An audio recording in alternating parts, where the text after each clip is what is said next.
Shalom à tous, ici Pasteur Mo. Je viens vous apporter la suite de mon message d'hier. Hier, j'étais en train de parler des opportunités qu'offre une saison de crise. Et ce soir, je viens vous apporter la suite titrée comme ceci: les effets positifs ou les côtés positifs d'une crise. C'est vrai que à première vue, il est en général très difficile de trouver quoi que ce soit de positif à une crise, que ce soit une crise personnelle, une crise familiale, professionnelle, une crise nationale ou mondiale, telle que celle à laquelle nous faisons face.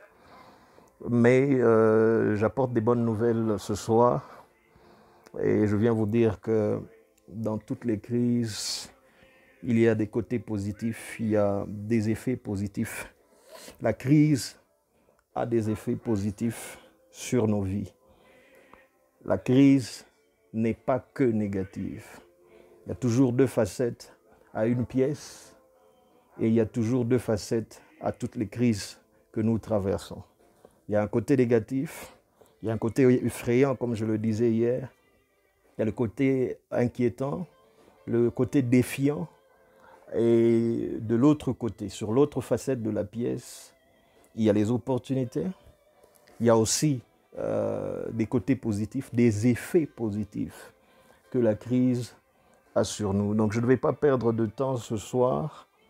Je commence par vous rappeler la citation de cet auteur que je vous ai donné hier, Jorge Luis Borges, qui a dit « Ne parle pas, à moins que tes paroles ne soient en mesure d'améliorer le silence. » Je vais vous apporter ces messages parce que je crois qu'il y a des gens là, à l'extérieur, partout où vous êtes, à travers le monde, qui veulent entendre autre chose que les nouvelles informatives, mais plutôt inquiétantes et pleines de négativité que l'on entend sur tous les médias, radio, télé, réseaux sociaux, etc. Il y a des gens dont le cœur brûle de désir d'entendre un autre son de cloche, d'entendre quelque chose de positif au milieu de ce chaos, au milieu de cette crise, au milieu de ce défi. Et c'est à ces gens-là que je m'adresse en parlant ce soir des côtés positifs d'une crise. J'en ai noté 5 pour vous, 5 côtés positifs que l'on peut retrouver dans une crise, quelle qu'elle soit, encore une fois, une crise individuelle, personnelle, une crise familiale, une crise professionnelle, une crise nationale, une crise mondiale comme celle dans laquelle nous sommes. J'en ai noté 5 pour vous que je vous propose rapidement. Le premier côté positif, ou le premier effet positif que la crise a sur nous, c'est qu'elle nous rapproche de Dieu. Ouais. La crise nous rapproche de Dieu.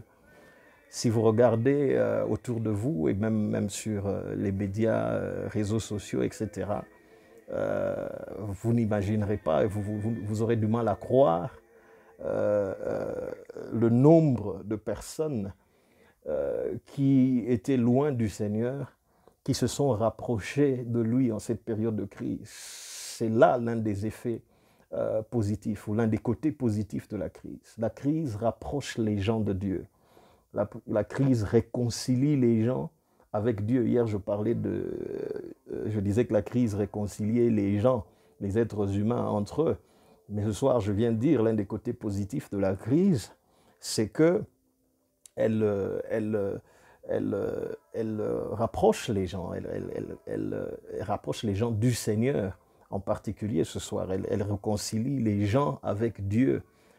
Des gens qui n'avaient pas lu leur Bible pendant longtemps, lisent leur Bible en ce moment. Des gens qui n'avaient pas écouté un sermon, une prédication depuis longtemps, dans des périodes comme celle-ci, on écoute beaucoup.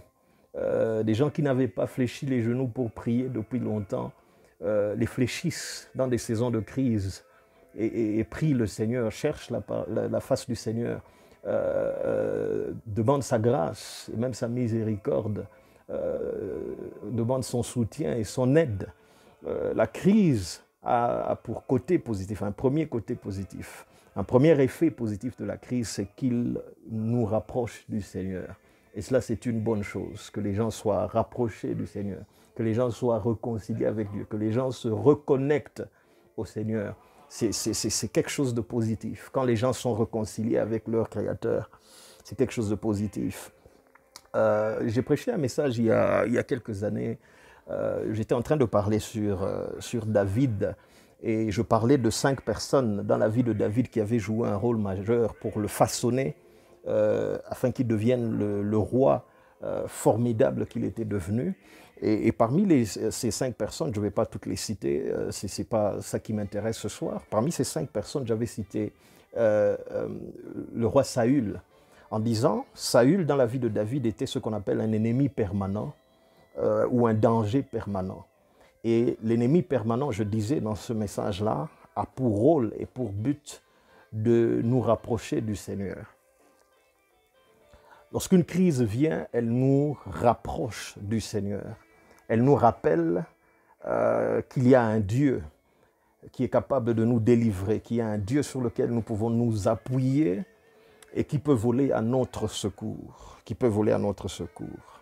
Lorsque vous lisez, je vous donne un autre exemple, lorsque vous lisez l'histoire de Jonas, tout le monde connaît l'histoire de Jonas, dans Jonas chapitre 1er, Dieu parle à Jonas, il lui dit d'aller prophétiser sur la ville de Ninive et de dire certaines choses sur cette ville, mais Jonas n'est pas d'accord.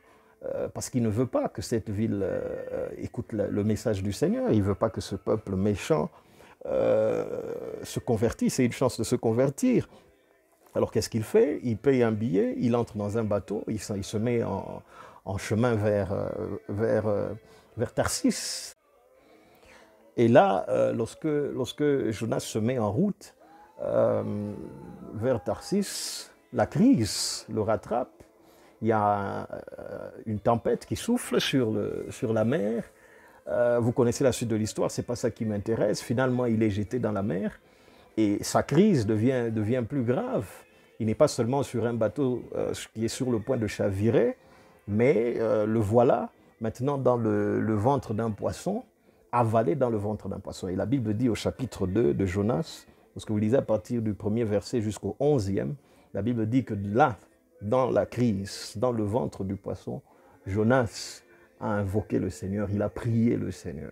C'est pourquoi je viens vous dire que l'un des effets positifs, l'un des côtés positifs de la crise, premièrement, c'est que la crise nous rapproche du Seigneur. La crise nous rapproche du Seigneur. Le deuxième côté positif, je vais rapidement parce que je n'ai pas l'intention d'être long ce soir. Le deuxième côté positif de la crise, c'est qu'elle nous révèle nos vrais amis. La crise nous révèle nos vrais amis. Qui sont nos vrais amis? Qui sont les personnes qui nous portent dans leur cœur? Qui sont les personnes qui tiennent à nous? Qui sont les vrais et qui sont les faux dans notre entourage? La crise nous révèle cela. La crise vient de vous révéler le cœur des gens, ce qui se cache dans le cœur des gens. Lorsque tout va bien, il est difficile de distinguer entre le vrai et le faux, entre les vrais amis et les faux amis. Mais c'est dans la crise que l'on reconnaît qui sont ces vrais amis, que l'on reconnaît qui sont les personnes qui vous aiment, qui vous portent réellement dans leur cœur. Comme j'ai dit tout à l'heure, j'ai lu pour vous l'histoire de Job, par exemple, dans Job chapitre 2, le verset 7 à 10, après que Job ait perdu ses 10 enfants, en un seul jour, s'il vous plaît, parce qu'ils étaient tous ensemble réunis au même endroit, chez leur aîné, en train de festoyer. Et la Bible dit que le vent est venu, il a soufflé contre les 4 coins de la maison s'est effondrée sur les 10 enfants de Job, et tous sont décédés le même jour. Job perd ses 10 enfants le même jour, il perd son business, il perd ses affaires en ce même jour-là, parce que la Bible dit que les Sabéens viennent, ils s'attaquent à ses bergers, ils s'attaquent à ses troupeaux, ils tuent ces bergers et ils emportent tous ces troupeaux, des chameaux, des vaches, des agneaux, etc. Et comme si cela ne suffisait pas, quand vous lisez dans le passage que je vous ai donné de Job chapitre 2, versets 7 à 10, la Bible dit que le diable quitte la présence, ou Satan quitte la présence du Seigneur, et il vient frapper Job d'un ulcère malin depuis la plante de ses pieds jusqu'au sommet de sa tête. Et Job est couvert d'ulcères, il ne sait même plus mettre des vêtements, il se gratte de partout. C'est dans cet état-là que la Bible dit, le cœur, en fait, le cœur de son épouse, malheureusement pour lui est révélé en ce moment-là, parce que son épouse lui dit, tu restes fidèle à ce Dieu-là, à un Dieu qui t'a traité comme ça, à un Dieu qui t'a laissé dans une crise comme celle-ci, maudit Dieu et meurt. Le cœur de son épouse a été révélé pendant le temps de crise, alors que Job était en train de faire face à une crise. C'est pourquoi je dis, c'est dans la crise que l'on découvre les cœurs des gens qui nous entourent, des gens qui sont dans notre entourage. Maintenant que nous faisons face, tous, vous et moi, à une crise mondiale, c'est une bonne opportunité pour vous et moi de découvrir quelles sont les personnes qui nous portent réellement dans leur cœur depuis que cette crise a commencé. Peut-être que vous êtes dans un coin du monde où le confinement est de rigueur. Vous êtes peut-être dans un coin comme la France où il y a le couvre-feu depuis plusieurs jours maintenant. Vous êtes coincé chez vous. Combien de gens, depuis que ce confinement a commencé, ont pris le temps de vous faire un SMS, ont pris le temps de vous appeler, ont pris le temps de vous envoyer un WhatsApp, de vous écrire sur les réseaux sociaux, de vous passer un coup de fil. C'est vrai qu'il serait difficile pour les gens en cette période de confinement de se rendre visite. Déjà que ce n'est pas recommandé pour ne pas propager le virus. Mais ce n'est pas trop ça, sur ça que je veux m'attarder. Mais combien de gens en cette période vous ont montré qu'ils vous portent réellement dans leur cœur? Combien de gens vous montrent en cette période de crise, où tout le monde est dans la crise, qu'ils tiennent à vous et qu'ils tiennent à votre bien-être. La crise, je suis en train de dire, l'un des côtés positifs de la crise, c'est que la crise vient comme un tamis, et la crise vient tamiser votre entourage. La crise vient tamiser votre entourage et séparer vraiment clairement les gens qui vous portent à cœur de ceux qui ne vous portent pas à cœur. J'ai lu dans Marc chapitre 14, le verset 50, parlant de Jésus, notre Seigneur et notre Sauveur cette fois-ci, lorsque on est venu l'arrêter dans ce jardin de Gethsémane, lorsqu'on est venu l'arrêter et que les soldats romains ont mis la main sur lui, Marc 14, verset 50 dit, tous ses disciples, tous ceux qui étaient avec lui ont pris la fuite. Ils ont pris la fuite, ils l'ont abandonné en période de crise. La période de crise est révélatrice. Elle révèle les cœurs des hommes. Elle révèle ce qui est caché dans le fond du cœur des hommes. Il est facile de faire semblant lorsque tout va bien, mais il est plus difficile de faire semblant lorsque les choses sont difficiles, lorsque les choses sont coincées, lorsqu'il y a des défis, lorsqu'il y a des crises, il est plus difficile de faire semblant. La crise a ce côté positif de révéler les cœurs des hommes qui sont autour de nous. Ça, c'est une deuxième chose, ou un deuxième effet, un deuxième côté positif. J'avance rapidement. Le troisième côté positif de la crise, c'est que la crise force les gens à faire usage de leur cerveau. La crise force les gens à faire usage de leur cerveau. Un grand homme de Dieu a dit cette phrase que j'ai adoptée et que j'ai répétée à plusieurs reprises. Dieu vous a donné un cerveau pour que vous lui laissiez le temps de se reposer. Une façon de dire, ce n'est pas tout ce qui se résout par la prière. Dieu a mis en vous un cerveau qui comporte, selon les scientifiques, près de 4 milliards de cellules, 4 milliards de cellules dans votre cerveau. afin que vous puissiez en faire usage, afin que vous puissiez l'utiliser et que pour toutes les situations, vous n'ayez pas à recourir à Dieu par la prière pour une intervention. Hier, j'ai parlé un petit peu de l'enfant prodigue. J'aimerais en reparler pour ce point. Lorsque vous lisez dans Luc chapitre 15, le verset 17, vous connaissez tous l'histoire de l'enfant prodigue. Je la redis encore. Il a pris la part de son héritage. Il est parti dans une terre lointaine. Et là, la Bible dit qu'il a dépensé tout son bien en vivant dans la débauche. Après cela, une famine est venue dans le pays. Il est allé se mettre au service d'un homme de la ville qu'il a envoyé prendre soin de ses pourceaux. Et il souhaitait se nourrir des carouges dont se nourrissaient les pourceaux, mais personne ne lui en donnait. Et c'est dans cet état de crise que la Bible dit quelque chose. Étant revenu en lui-même. Étant revenu en lui-même.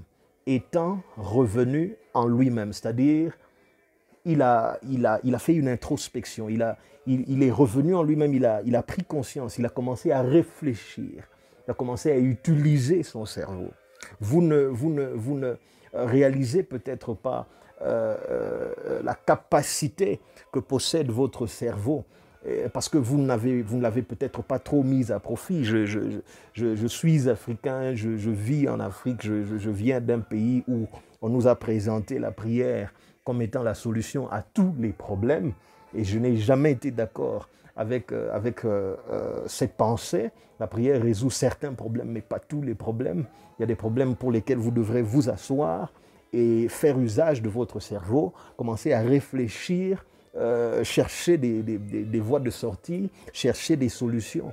Et le bien de la crise, c'est que la crise force les hommes, force les gens à faire usage de leur cerveau, comme l'enfant prodigue. Quand il a pris son argent, il est parti. Vraisemblablement, il ne faisait pas usage de son cerveau parce qu'il a tout dépensé en vivant dans le désordre, dans la débauche. Mais c'est quand la crise l'a atteint, quand la crise l'a frappé, que pour la première fois dans l'histoire de ce jeune homme, la Bible dit qu'il est revenu en lui-même. En d'autres termes, il a fait usage de son cerveau, il a utilisé son cerveau pour commencer à envisager des voies de sortie par rapport à la crise dans laquelle il se retrouvait. Si vous lisez le reste de l'histoire, nulle part, la Bible dit que ce jeune homme a prié. La Bible dit juste qu'il a réfléchi, il est revenu en lui-même. Il s'est dit combien de mercenaires ou combien de serviteurs, selon la version que vous avez, dans la maison de mon père, ont maintenant suffisamment de quoi se nourrir. Et moi, je suis ici en train de mourir de faim. Je me leverai. C'est son cerveau. C'est à partir de son cerveau qu'il réfléchit ainsi. Il se dit, mais je vis une situation difficile. Il y a des serviteurs dans la maison de mon père qui vivent mieux que moi, qui sont dans les meilleures conditions. J'ai déçu mon père par mon attitude. J'ai déçu mon père par mon départ. Si je devais revenir et demander à réoccuper la place que j'avais auparavant de fils à côté de lui, certainement qu'il n'accepterait pas. Mais si je viens comme l'un de ses serviteurs, il pourrait certainement me prendre. Je ne pense pas qu'il me déteste à ce point-là, au point de ne pas m'accepter à son service, parce que je ne suis plus digne d'être. C'était le fruit de la réflexion de cet enfant prodigue qui l'a fait sortir de sa crise, qui l'a fait sortir de sa situation. Et je vous dis, en cette période de crise, faites usage de votre cerveau. Peut-être que vous êtes à la tête de vos propres affaires, et avec ces confinements, ces couvre-feux et toutes ces mesures, vos affaires sont en train de prendre un coup sérieux. Que cette crise vous force à faire usage de votre cerveau et à commencer à réfléchir à des voies de sortie. Le point 3 est lié au point 4. Je passe au point 4 rapidement.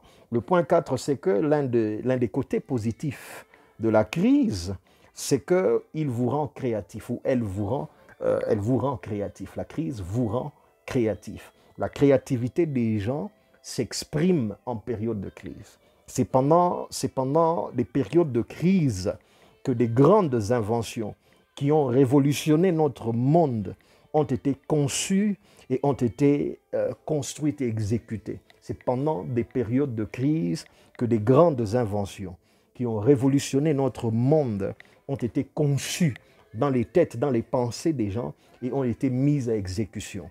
La crise, je dis quatrièmement, a pour côté positif de titiller votre créativité. Sachez que vous avez de la créativité en vous. Dieu a déposé en tout homme de la créativité, un esprit innovateur, un esprit qui peut faire germer de nulle part de nouvelles choses, un esprit innovateur, comme je disais. Et c'est la crise qui vient titiller cela, c'est la crise qui vient taquiner, réveiller la créativité des gens. J'ai lu une autre histoire que j'aime beaucoup dans la Bible, Luc chapitre 16, versets 1 à 9. Luc 16, versets 1 à 9, l'histoire de l'économe infidèle. C'est un homme qui a un emploi stable. Il gère les biens de son maître. Et puis un jour, son maître le fait venir. Il lui dit, écoute, rends compte de ton administration parce que tu ne seras plus à la charge de mes biens. Tu ne vas plus gérer mes biens. Du jour au lendemain, cet homme qui avait un bel emploi, une bonne situation sociale, je présume, se retrouve retourné sur la liste des chômeurs. Et cet homme, alors que cette crise frappe à sa porte, la crise qu'on appelait chômage, frappe à sa porte, cet homme fait preuve d'ingéniosité, il fait preuve de créativité, il fait preuve d'esprit d'innovation. Et la Bible dit qu'il commence à faire venir les créanciers de son maître et il change les montants et les quantités sur leur lettre de reconnaissance de dette. Si vous lisez les versions français courant, etc., ça parle de lettres de reconnaissance de dette.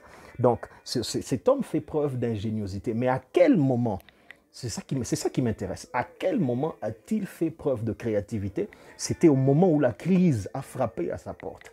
Les saisons de crise comme celle que nous traversons tous à travers le monde, sont des saisons qui viennent titiller la créativité des hommes. Ce que vous faisiez avant que cette crise ne frappe à votre porte, maintenant que la crise est là, comment pouvez-vous le faire différemment? Quelles sont les nouvelles stratégies, les nouvelles méthodes? Sinon vous allez vous effondrer. Sinon vos affaires vont s'effondrer. Vous ne survivrez pas si vous ne faites pas preuve de créativité en cette période de crise. La vérité, c'est que il y a toujours moyen de faire différemment ce que vous faisiez déjà. Il y a toujours moyen. Vous n'avez juste pas exploré ces autres moyens, ces autres voies jusque-là, parce que vous n'en avez pas ressenti le besoin. Mais la crise vient vous montrer le besoin, vous faire ressentir le besoin de faire preuve de créativité et de commencer à réfléchir à une autre façon de faire ce que vous faisiez déjà. Que la crise dans laquelle nous sommes titille votre créativité, qu'elle provoque votre créativité, qu'elle réveille votre créativité. Cette créativité-là est en vous, elle est déposée en vous par Dieu, elle est cachée en vous par Dieu. Mais que cette crise vienne réveiller cela. Il y a toujours moyen de faire autrement. Il y a toujours un autre chemin, il y a toujours une autre voie. Le fait que vous ne l'ayez pas encore découverte ne veut pas dire que cette autre voie n'existe pas. Elle existe. Mais vous avez juste besoin de réveiller, de laisser cette crise réveiller la créativité qui est cachée en vous. J'ai lu l'histoire d'un jeune homme dans Genèse chapitre 30, verset 32 à 43, Genèse 30, 32 à 43, l'histoire d'un jeune homme qu'on appelait Jacob, qui travaillait pour un patron malhonnête qu'on appelait Laban, qui était nul autre que le frère de sa mère, donc son oncle. Et Jacob le dit lui-même, cet homme a changé 10 fois son salaire, c'était un patron malhonnête. Au moment où Jacob devrait partir et qu'il devait recevoir ce qu'on appellerait aujourd'hui son décompte final, Laban a essayé de lui faire un dernier tour, de lui faire un dernier truc pour le rouler une énième fois. Mais c'est en ce moment-là, alors que Jacob était sur le point de perdre le fruit de son travail, pour lequel il avait travaillé plus de 20 ans, c'est en ce moment-là, face à cette crise où il risquait de tout perdre, c'est en ce moment-là que Jacob a commencé à faire preuve de créativité. La Bible dit qu'il a pris des branches d'amandier, de peuplier, sur lesquelles il a tracé à l'aide d'un couteau des marques blanches qu'il a mis dans les abreuvoirs et que les troupeaux, les bêtes, venaient s'abreuver et voyaient ces branches rayées et ont commencé à produire des petits qui étaient tachetés, rayés, etc. et marqués aussi. Mais c'est une ingéniosité, une créativité qui lui est venu en temps de crise. Laissez cette crise, encore une fois, titiller votre créativité. Laissez cette crise provoquer votre créativité. Laissez cette crise réveiller votre créativité. Ne vous laissez pas abattre. Il y a de la créativité en vous. Laissez cette crise la réveiller en vous. Il y a toujours moyen, je le dis pour une énième fois, il y a toujours moyen de mieux faire ce que vous faisiez déjà. Le cinquième et dernier point pour moi ce soir, côté positif de la crise, cinquième côté positif de la crise, cinquième effet positif de la crise, c'est que la crise vient placer une demande, faire pression sur vos dons et sur vos talents. La crise, en anglais on dirait makes demand. Donc la crise vient placer une demande, vient faire pression, vient provoquer, réveiller, titiller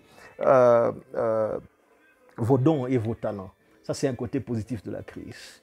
Il y a certains dons qui ne s'exprimeront jamais tant que vous n'aurez jamais fait face à la crise. Il y a des talents cachés en vous qui ne trouveront jamais expression si vous ne faites pas face à certaines crises. La crise a ce côté positif, c'est qu'elle vient plutôt titiller, réveiller, provoquer, exiger l'expression de votre don et de votre talent. J'ai lu l'histoire d'un jeune homme dans Juge chapitre 14, versets 5 à 6. Un jeune homme qui avait des très belles promesses de la part du Seigneur. Juge 14, 5 à 6. Il s'appelait Samson. Avant sa naissance, Dieu fait des très belles promesses à son égard sur ce que ce jeune homme sera et ce que sera sa mission, la grâce qui reposera sur lui, les dons qu'il aura, les talents, appelez ça comme vous voulez, qu'il aura. Mais ce jeune homme né, il grandit, il n'a jamais rien vu de tout ce que Dieu avait annoncé à l'avance à son sujet, jusqu'au jour où, dans le passage que je vous ai donné, Juge 14, 5 à 6, la Bible dit que ce jeune homme Samson croise un jeune lion sur son chemin et le jeune lion rugit contre lui. Le rugissement du lion a révélé à Samson le don qui était sur lui, a révélé à Samson le talent que Dieu avait déposé sur lui, le potentiel, l'onction et la force surnaturelle que Dieu lui avait donnée. Il faut que le lion rugisse sur votre chemin pour que vous puissiez découvrir ce que Dieu a déposé en vous, pour que ce que Dieu a déposé en vous se réveille, pour que ce que Dieu a déposé en vous commence à trouver expression. Il faudra qu'un jeune lion rugisse sur votre chemin, comme le jeune lion qui rugit contre notre planète en ce moment-ci. C'est même plus un jeune lion, ça c'est un très gros, très grand lion, si on peut le dire ainsi.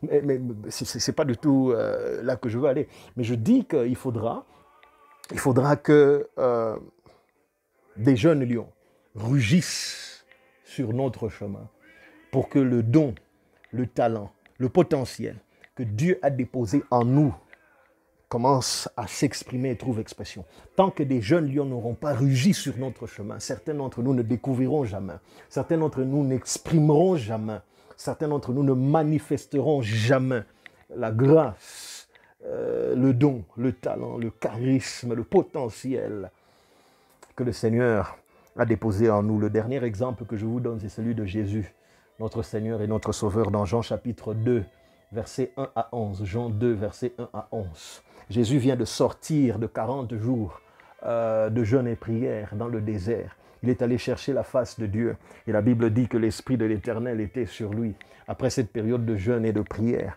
Mais il n'y a aucune manifestation, aucune expression de ce qu'il a contacté après 40 jours de jeûne et de prière dans le désert. Il n'y a aucune manifestation de cela.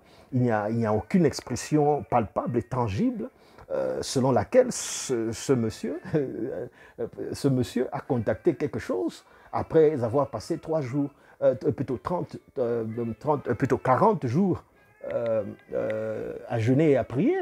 Il n'y a rien qui montre, qu'il a contacté quoi que ce soit, que Dieu ait déposé quoi que ce soit en lui, comme talent, comme grâce, comme onction, appelez ça comme vous voulez. Jusqu'à ce que, dans Jean chapitre 2, versets 1 à 11, sa maman est invitée à des noces à Cana.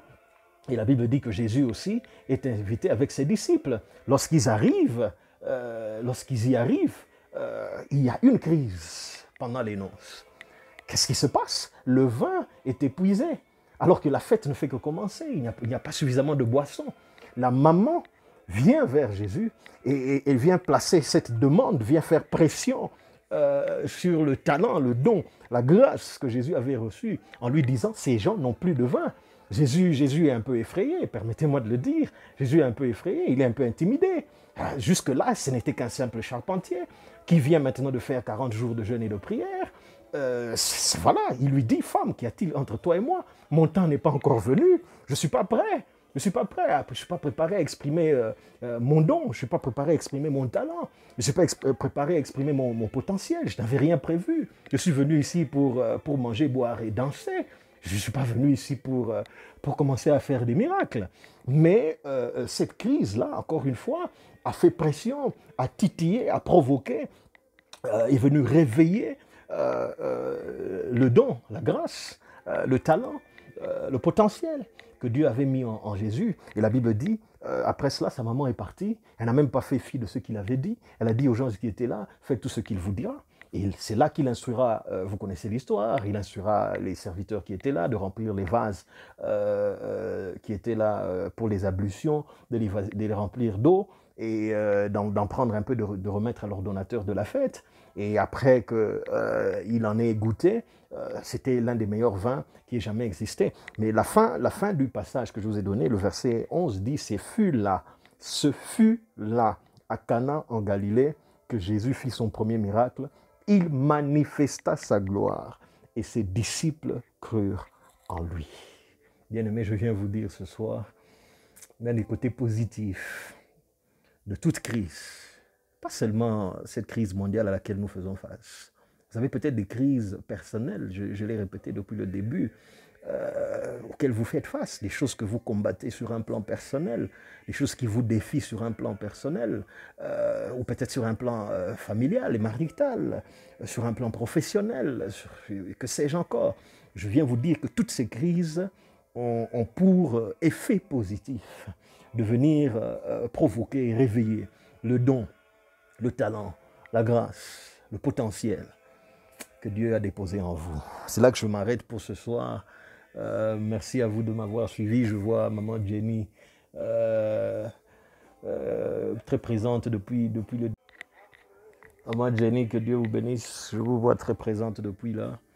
Que le Seigneur vous bénisse. Je vois Pasteur Didier présent en ligne et vous tous qui avez suivi ce message, vous tous qui le suivraient.